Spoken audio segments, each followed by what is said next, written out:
Kerala vision ന്യൂസിൽ വാർത്താ നിമിഷം. വാർത്തകൾ തത്സമയം യൂട്യൂബിൽ കാണാൻ കേരള വിഷൻ ന്യൂസ് 24/7 സന്ദർശിക്കുക. ഫേസ്ബുക്കിലും ഇൻസ്റ്റഗ്രാമിലും ട്വിറ്ററിലും ഞങ്ങളെ ഫോളോ ചെയ്യാം. പ്രധാന വാർത്തകൾ. കോന്നി താലൂക്ക് ഓഫീസിലെ ജീവനക്കാരുടെ കൂട്ട അവധിയിൽ കളക്ടറുടെ റിപ്പോർട്ട്. അവധി പൊതുജനങ്ങൾക്ക് ബുദ്ധിമുട്ടുണ്ടാക്കി. ഉല്ലാസയാത്ര പോയ ജീവനക്കാർ ഔദ്യോഗിക അവധിയെടുത്തിരുന്നു. റിപ്പോർട്ട് നൽകിയത് ലാൻഡ് റവന്യൂ കമ്മീഷണർക്ക്.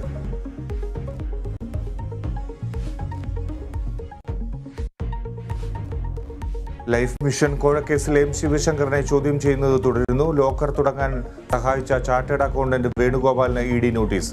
നാളെ ഹാജരാകാൻ നിർദ്ദേശം. ശിവശങ്കറിനൊപ്പം ഒന്നിച്ചിരുത്തി ചോദ്യം ചെയ്യും.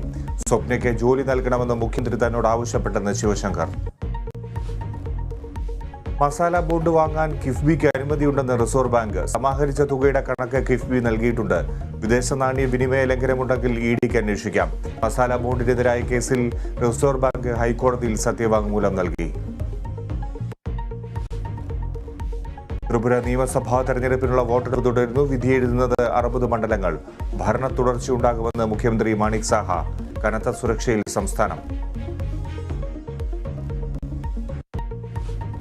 കോഴിക്കോട്ടെ ആദിവാസി യുവാവിന്റെ മരണത്തിൽ അന്വേഷണ സംഘം വയനാട്ടിലേക്ക്. വിശ്വനാഥിന്റെ അമ്മയുടെയും സഹോദരന്റെയും മൊഴിയെടുക്കും. ആവശ്യമെങ്കിൽ മൃതദേഹം വീണ്ടും പോസ്റ്റ്മോർട്ടം നടത്തും.